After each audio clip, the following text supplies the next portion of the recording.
अगले दर्शक के साथ भी जुड़ जाते हैं। हमारे साथ राहुल जुड़ चुके हैं। Rahul, good morning. ठीक है, कुछ रीज़न से संपर्क नहीं हो पा रहा, लेकिन इनके सवाल हम तक पहुंच चुके हैं। व्हाट्सएप पे इनका सवाल आया है इरकॉन कर। लक्ष्मीकांत, आपके पास आना चाहूँगा। इरकॉन इंटरनेशनल पे इनका सवाल है, 1600 स्टॉक्स होल्ड कर रहे हैं 227 के भाव से। एट प्रेजेंट देखें स्टॉक तो उसके आसपास ही ट्रेड करता हुआ दरअसल नज़र आ रहा है। कुछ सेशन से हम देख रहे हैं कि 100 डीएमए पर दरअसल रेजिस्टेंस ले रहा है। नीचे से एक अच्छा रिकवरी दिया था, लेकिन 100 डीएमए ये एक चीज़ है जिसकी वजह से स्टॉक यहाँ पे रुकता हुआ दिख रहा है 4-5 सेशन से। तो बताइए यहाँ पर क्या राय देंगे? जी हाँ जी, इसके जो हर्डल दिखाई दे रहे हैं वो 100 और 200 डीएमए के आसपास दिखाई दे रहे हैं। बट ओवरऑल एक शॉर्ट टर्म बनता हुआ नजर आ रहा है डेली और वीकली के चार्ट्स पे। तो मुझे लगता है कि अपसाइड मोमेंटम बना रह सकता है स्टॉक में। हालांकि इसका जो 200 डीएमए का लेवल्स है जो हमें दिखाई दे रहे हैं 243 245 के जोन के आसपास, तो वो मुझे लगता है कि एक स्टिफ हर्डल होगा। हाँ, अगर वहां पे हमें इसके ऊपर एक हमें वीकली क्लोज मिलता है तो वहां से फिर से हमें एक कंसोलिडेशन ब्रेकआउट देखने को मिल सकता है इस स्टॉक में। और वहां से फिर जो अपर साइड के मोमेंटम दिखाई दे रहे हैं वो दिखाई दे रहे हैं 260 से लेकर 265 के जोन के आसपास। सो मुझे लगता है कि इनको होल्ड करके चलना चाहिए। एक स्टॉप लॉस मैं सजेस्ट करना चाहूंगा इसके लिए, जो कि निकल कर आ रहा है 210 का। सो 210 के स्टॉप लॉस के साथ होल्ड रखें और 245 के ब्रेकआउट का इंतजार करें। ठीक है, तो ये है राय इरकॉन इंटरनेशनल पर आपको मिलती हुई। संजय भट्ट साहब फोन लाइन पर हैं। नमस्कार। नमस्कार सर। बताइए सर, कहाँ से बोल रहे हैं, क्या हाल चाल? मैं बढ़िया, मैं देहरादून से बोल रहा हूँ। अच्छा अच्छा। अब मेरे पे आरबीएनएल के 100 शेयर हैं 48 के भाव पे, और मैं उनको 2-2.5 साल और तक वो कर सकता हूँ। तो इसका क्या है, मैं होल्ड करके रखूँ कि इनको 2-2.5 साल मुनाफा आपको जो हो रहा है सर, वो बांधना भी नहीं है? नहीं, अभी तो नहीं, मैं बेचने के उसमें नहीं हूँ। हाँ।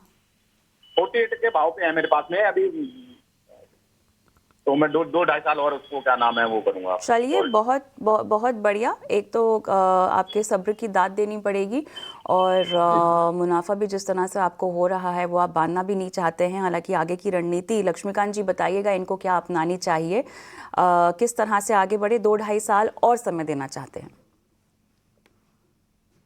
देखिए, मंथली चार्ट्स पर अगर हम देखते हैं इस स्टॉक को तो काफी स्ट्रॉन्ग रैली ये स्टॉक शो कर चुका है।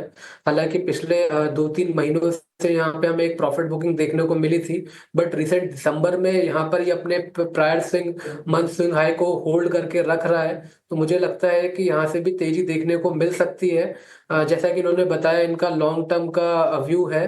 तो 399 का स्टॉप लॉस के साथ ये होल्ड कर सकते हैं। और एक अपसाइड मोमेंटम आता हुआ दिखाई दे रहा है जब स्टॉक 490 के ऊपर क्लोज होता है। वहां से फिर हमें 600 से लेकर 620 के अपर साइड के लेवल्स हम देख सकते हैं आने वाले समय में। ठीक है, यहाँ पे इंपॉर्टेंट लेवल्स लक्ष्मीकांत जी ने आपको दे दिए हैं। इसी के साथ अगले दर्शक के साथ भी जुड़ जाते हैं। हमारे साथ सिद्धार्थ जुड़ चुके हैं। सिद्धार्थ, नमस्कार। नमस्कार सर। नमस्कार। बताइए सर, हमारा आरबीएनएल पर सवाल था, 475 रुपए पे लिया था। किस पे? आरबीएनएल पे आपका सवाल है? हाँ सर।